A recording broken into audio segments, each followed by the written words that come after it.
আমার বিধবা শাশুড়ি গর্ভবতী, তিনি মা হতে চলেছেন। এই কথাটি গ্রামে কেমন করে জানি ঝড়ের গতিতে ছড়িয়ে পড়েছে। কথাটা যখন প্রথম আমার কানে আসে আমি বিশ্বাসই করতে পারিনি। নিজের কানকে মনে হয়েছিল নিজের শত্রু। যে মানুষটাকে দিনরাত চোখের সামনে দেখি, যার দিন শুরু হয় সংসারের টুকটাক কাজ আর আল্লাহর নাম নিয়ে, তাকে নিয়ে এমন একটা জঘন্য কথা মানুষ বানাতে পারে, তা আমার কল্পনারও বাইরে ছিল। কিন্তু এটা সম্পূর্ণ মিথ্যা কথা। আমি এই বাড়িতে বউ হয়ে এসেছি 1.5 বছর হলো। কখনো আমার শাশুড়িকে এমন খারাপ কিছু করতে দেখিনি। আমার শ্বশুর মারা গেছে যখন আমার স্বামীর বয়স 8 বছর। তারপর আমার শাশুড়ি আর বিয়ে করেনি। তার বয়স এখন 46 বছর। এই দীর্ঘ সময়টা তিনি একা হাতে সন্তানকে মানুষ করেছেন, নিজের সুখ আহ্লাদ সবকিছু বিসর্জন দিয়ে। গ্রামের মানুষজন এতদিন তাকে সম্মানই করত, অথচ আজ সেই মানুষগুলোই মুখে যা আসছে তা দিয়ে ধুয়ে দিচ্ছে। ঘটনাটা শুরু হয়েছিল 2 দিন আগে। শাশুড়ি মায়ের শরীরটা কিছুদিন ধরেই ভালো যাচ্ছিল না। প্রেশার কমে একদম নিচে নেমে গিয়েছিল, সাথে চরম দুর্বলতা আর মাথা ঘোরানো। গ্রাম্য ডাক্তার এসে দেখে ওষুধ লিখে দিয়ে বলেছিলেন একটু পুষ্টিকর খাবার খেতে আর সাবধান থাকতে। ডাক্তার যখন ঘর থেকে বের হয়ে উঠানে এসে দাঁড়িয়েছিলেন, তখন প্রতিবেশীদের 2-1 দাঁড়িয়েছিল সেখানে। ডাক্তার সাহেব সরল বিশ্বাসেই হয়তো বলেছিলেন, শরীরের যে অবস্থা একটু যত্ন না নিলে বিপদ হতে পারে। ব্যাস ওই সামান্যটুকু কথাই। যে কিভাবে বাঘ নিয়ে এমন বিশ্রী রূপ নিল তা আমরা টেরই পেলাম না। দুপুর গড়িয়ে বিকেল হতে হতে পুরো পাড়ায় চাওয়ার হয়ে গেল। বড় বাড়ির বিধবা বউ নাকি অন্তঃসত্ত্বা।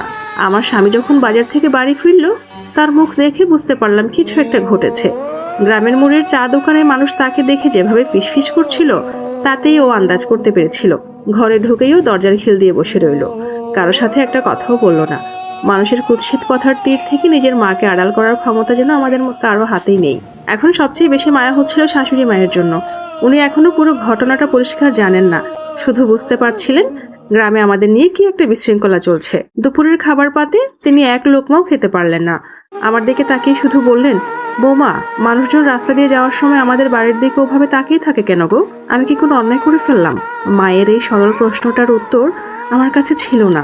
আমি শুধু মাথা নিচু করে বলেছিলাম, তুমি ওসব ভাববে না তোমা, শরীর খারাপ, একটু ঘুমিয়ে নাও। গ্রামের কিছু বয়স্ক মহিলা আজ সকালে এসেছিলেন আমাদের বাড়িতে। তাদের আসার উদ্দেশ্য সহানুভূতি জানানো ছিল না, এসেছিল আগুনের মধ্যে আর একটু ঘি ঢালতে। রহিমার মা ঢুকেই চারপাশটা একবার চোখ বুলিয়ে নিয়ে বললেন, তা নতুন বউ, শুনলাম নাকি ঘরে নতুন অতিথি আসছে, খবরটা কি সত্যি? কথাটা শুনে আমার সারা শরীরে যেন আগুন ধরে গেল। নিজেকে সামলে নিয়ে খুব শান্ত গলায় বললাম, আপনারা যাহা ভাবছেন তার সম্পূর্ণ ভুল। মায়ের প্রেশার কমে গেছে, বিশ্রামে থাকতে বলেছেন। অহেতুক মিথ্যা গুজব ছড়াবেন না। আমার কথায় তারা খুব একটা সন্তুষ্ট হলেন না, বরং ঠোঁট উল্টে একজন বললেন, আরে আমরা তো ভালো মনেই জিজ্ঞেস করতে এলাম। লোকমুখে কত কথাই তো শোনা যায়, বাতাস ছাড়া তো আর পাতা নড়ে না। তারা চলে যাওয়ার পর আমি ঘরে গিয়ে দেখলাম শাশুড়ি মা দরজার পাশে দাঁড়িয়ে সব শুনেছেন। Voice and story Fauzia's dream.